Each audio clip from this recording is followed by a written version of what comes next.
I think Sasaki's running away arc is finally over, and I am so excited because I was so tired of seeing that boy run away at every sign of conflict. I just saw episode 3 of Negative Positive Angler, so of course we have to talk about it. Beware, spoilers are ahead. In this episode, we learn that Sasaki is in a lot of debt due to forex trading that he participated in college. Through flashbacks, we can kind of see like something's going on with his home family situation. I don't know if they don't come from a lot of money. We didn't get a lot of details there, but we know that he got in debt through forex trading and he then borrowed money from loan sharks to try and make up for that, and that it worked. And we also learned that the convenience store crew learned this information as well after the events of last week's episode. I really enjoyed this episode that the convenience store crew, especially Takaki, is genuinely worried about Sasaki, even though they recently met him and they don't know a lot about him.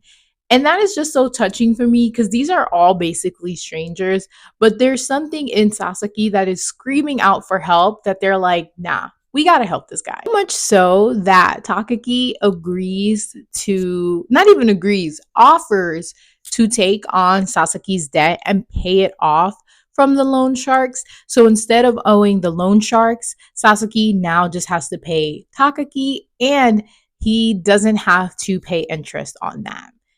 My suspicions last week that Takaki has something in his past that is making him like feel empathy towards Sasaki was proven correct through a little bit of flashbacks. We don't get a lot of it, but enough, we can see enough that there's something there that's resonating with him and he feels the need to save Sasaki. It's funny because in the previous episode, Takaki was comparing Sasaki to a cat, and that is exactly what he is.